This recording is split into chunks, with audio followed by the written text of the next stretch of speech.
Hello mga kakasina! Ako po ulit si Ate Angel ng Kasina ni Angel. And for today's video, tuturuan ko po ulit kayo ng another dessert recipe na baka hindi mo pa nagagawa or nasusubukan sa iyong kusina kaya't panoorin ang buong video dahil madali lang po ito. So una, meron po tayo ditong makapuno flavor na cake bars. Ito po ay 5 hanggang 6 na piraso. Dinurog ko lang po iyan isa-isa bago i-flatten po natin ito dito sa ating molde. Yan, so i-flatten lang natin ito ng maigi. Tapos kapag ganito na po yung kanyang itsura, pwede na natin itong ilagay sa ating chiller. Set aside lang muna natin bago gawin na po natin yung ating mixture. Sa isang kaserola, pagsamasamahin lang po natin yung mga ingredients. So, una, naglagay po ako dito ng half cup ng glutinous rice flour. Ito na po yung ginamit ko para hindi siya mabilis magtubig kapag ka nag-set na yung ating dessert. After nun, naglagay lang tayo dyan ng 24 grams ng buko jelly powder. Bago, syempre tutunawin natin yan sa ating 3 cups of water.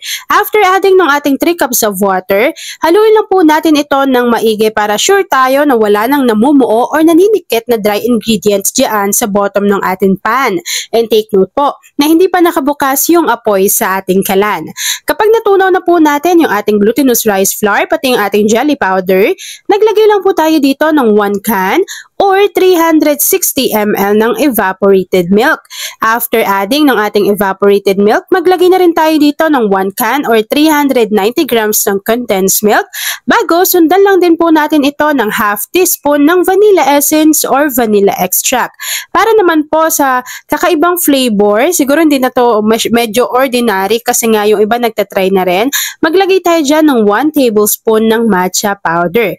After adding lahat ng ingredients natin dito sa ating kaserola, of course, hahaluin din po ulit natin ito ng maigi para mag-combine sila. Tapos, lulutuin lang po natin yung ating mixture over medium to low heat. So, habang hinahalo natin yan mga kakusina at hinihintay na medyo kumapal yung consistency, please don't forget to like and follow yung ating Facebook page, Kusina ni Angel. Kung meron ka ring Instagram, paki-follow na rin ako doon, Kusina ni Angel.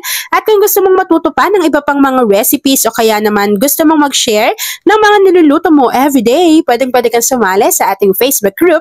Andyan lang ho yan sa ating Facebook page. At ayan na nga mga kakusina, kapag kumulo na po yung ating mixture at medyo kumapal na yung kanyang consistency, direct po natin tong isasalin dito sa sinet aside natin kanina. At kapag naisali na po natin to dito, set aside lang natin to, hintayin natin yung mag-firm. Kapag nag-firm na po yan, gawin na po natin yung next procedure. Para naman sa next procedure, dito sa ating saucepan, maglagay lang po tayo dito ng 1 cup ng all-purpose cream. Tapos po, buksan lang natin yung apoy sa ating kalan. Dapat po mahina lang kasi hihintayin lang natin na uminit yung ating all-purpose cream. After po nun, maglagay na rin tayo dito ng white chocolate chips. Yan, tutunawin lang po natin yung ating white chocolate chips dito sa ating all-purpose cream at kapag nag-melt na po iyan ng maigi, palalamigin lang muna natin to ng konti. Dapat ganun ha, palamigin niyo muna ng konti bago direct na po natin tong isasalin dito sa sinet aside natin kanina na mixture. Kapag naisalin na po natin to dito, hintayin lang po natin to ng mga 3 hanggang 4 na oras. Huwag niyong gagayahin si Ate Angel kasi hindi ko yun naantay. So, hindi siya masyadong nag-set or nag-firm yung ibabaw. Pero, kapag nag-set na po yan at nag-firm, ipapakita ko na sa inyo kung ano yung natapos nating easy dessert recipe. At ayan na nga mga kakasina, after po nating mapalamig yung ating dessert, i-unmold lang po natin ito sa ating lagayan. Tapos, pwede na po tayo ditong mag-dust ng matcha powder. And then after po nun, pwede na natin tong i-enjoy.